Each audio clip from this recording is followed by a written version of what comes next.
Coming up on Mountain News this morning, medical marijuana will soon be legal in Kentucky, but not every county is planning on selling the drug. And Knott County is losing one of its longtime educators as they plan to retire later this year.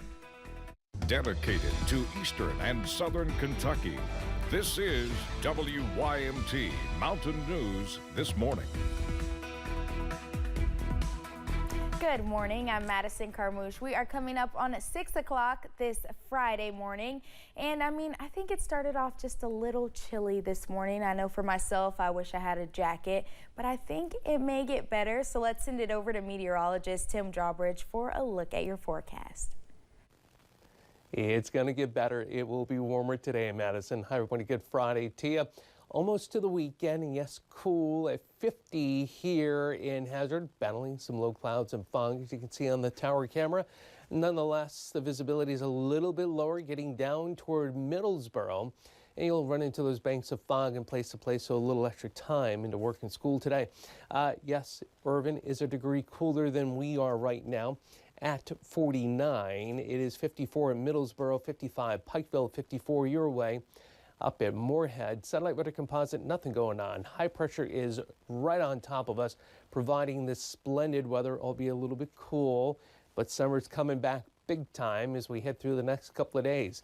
After the fog burns off, it's a lot of sunshine and a high this afternoon in Hazard, up to 84. Your bus stop forecast, that's coming up in just a few moments. Madison?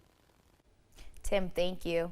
This November, those who head to the ballot box will cast their vote for the next president of the United States and for Congress and the state legislature. But that may not be all that's on your ballot. Matthew Bratcher of Kentucky Normal says the nearly 200 total business applications for the Kentucky medical cannabis program proves that interest is there, but local government disputes on whether or not to allow the businesses could be delaying applications. It's not going to be for every community, and obviously, like, there's only a small amount of places where the dispensaries can go anyway, right? Bratcher says the medical cannabis vote could have a similar pattern to the wet-dry vote. Yesterday, the Laurel County Fiscal Court voted to prohibit the sale of medicinal cannabis in Laurel County, but that might not be the case later this year in the city of London. WYMT's Austin Hicks explains. Members of the Laurel Fiscal Court approved Ordinance Number 460, which prevents the sale of medicinal cannabis in Laurel County. The decision to prevent the sale of the product, London Mayor Randall Weddle says, is a huge loss for the economy. It's a great impact. The economics of it, the job creation that, as a mayor, that I'm constantly looking and trying to work with our economic development, which does a wonderful job here, it puts them in a bad position because they're trying to get those jobs created. That's good paying jobs that family can make a living wage. With dispensaries now being unable to sell the product to people in the community, Hometown Hemp owner Tracy Fisher believes this can negatively impact not just the potential businesses that medicinal cannabis can bring to Laurel County, but also a doctor's ability to treat some of their patients. We have kids that have not had seizures in 2 years now, several, not just one. This greatly helps, but there are so many people who need more, and we can't go there legally. In order for a business to sell medicinal cannabis, it would have to be in a city that voted to allow the product sale, like Corbin. This could potentially lead to issues with distributors. We might be forced to try and find something in downtown Corbin or downtown London to come set up operation, and now we've got a giant grow right underneath their nose versus being tucked away back in the county. Ordinances are not final and can be reviewed and revoted on at a later date. Mayor Weddle says people can do their part so that in the future, all of Laurel County can have access to medicinal cannabis. I think that it's important come November for the city residents to let their voices be heard. To let them know that the fiscal court was not correct in their decision. For all those in the county, they need to be contacting the fiscal court members, the county judge, and be letting their voices be heard. As of now, Corbin is the only city in Laurel County that can legally sell medicinal cannabis. In London, Austin Hicks, WYMT Mountain News. Mayor Weddle says by denying the sale of medical cannabis in Laurel County, you will see an increase in the number of people who try to buy elsewhere or buy it illegally.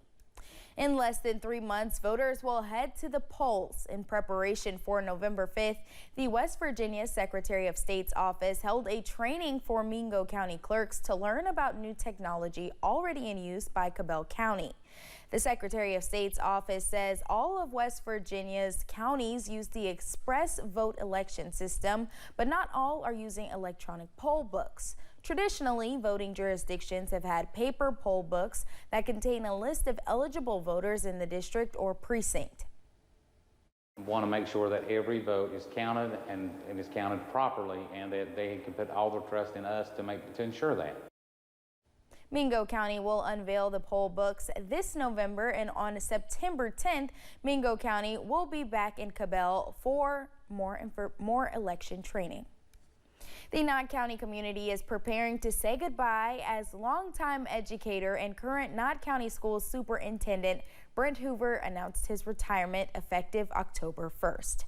I was able to sit down with him to talk about his Knott County career spanning nearly 3 decades. Knott County Superintendent Brent Hoover is an excellent example of an Eastern Kentucky education preparing you for great success.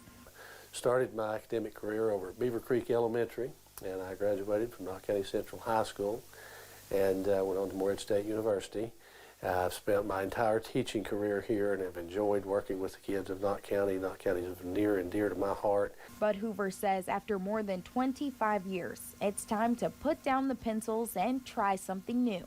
I've got a lot of other things that I want to pursue, a lot of other interests I want to pursue, maybe even a second career, but I'm at a point it was time for me to step down, let somebody else lead Knott County Schools. Hoover says the flood in July 2022 was a pivotal moment in his confidence as the leader of the district. We were a couple of weeks away from school starting, and we had 3 schools that were just literally torn apart.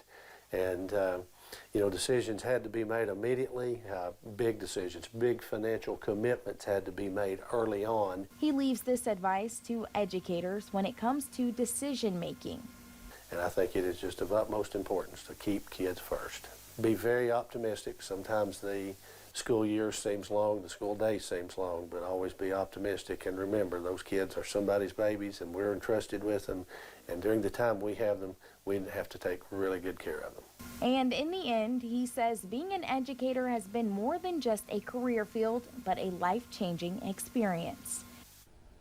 Hoover gave WYMT a statement following his retirement announcement. To read the full statement, head to this story on our website.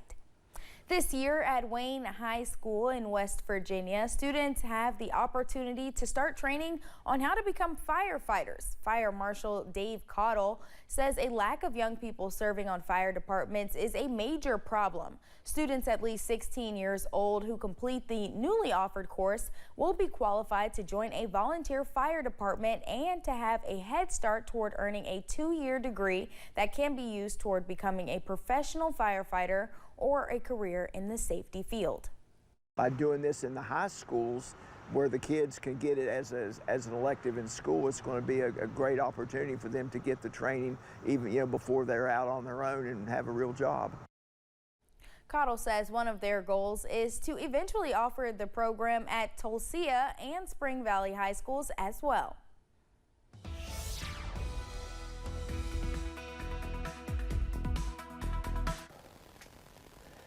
And a good Friday morning to you as we approach 6:08. A quick look at the satellite radar composite.